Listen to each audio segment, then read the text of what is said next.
Hi friends, welcome to my channel. జేడీకేడీ సాధు దగ్గరికి మినిస్టర్కి బెయిల్ ఇవ్వడానికి లాయర్ రాగానే మినిస్టర్ పొగరుగా ఇలా అంటుంటాడు. ఏంటి, ఇన్స్పెక్టర్ కావ్య చావు వెనకాలన్న నిజాన్ని బయట పెడతావా?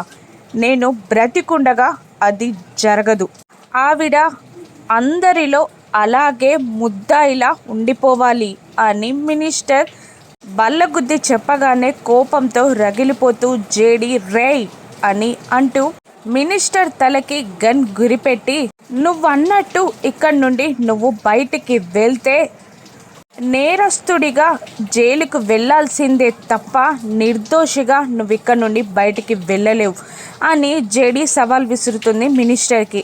ఏంటి, నేను నేరస్తుడిగా జైలుకి వెళ్ళాలా? అంటే ఇన్స్పెక్టర్ కావ్య చావు వెనకాలుంది నేనే అని ప్రూవ్ చేయడానికి నీకు ఆధారం ఉండాలి కదా అని మినిస్టర్ జేడీని ప్రశ్నిస్తుండగా, ఆధారం లేదని ఎవరు చెప్పారు? అదిగో చూడు, నువ్వు ఇన్స్పెక్టర్ కావ్యని చంపావు అనడానికి కారణం ఉంది చూడు అని అంటూ ఒకవైపు చూపిస్తుంది జేడీ. ఇక అక్కడ ఉన్న వ్యక్తిని చూసి మినిస్టర్ షాక్ అవుతాడు. ఇక అక్కడ ఉన్నది ఎవరిని చూసి మినిస్టర్ షాక్ అయ్యాడు? ఆ సాక్ష్యం ఏంటి? ఇన్స్పెక్టర్ కావ్య నిజాయితీ బయటపడనుందా? రానున్న ఎపిసోడ్స్లో చూద్దాం. Thank you for watching.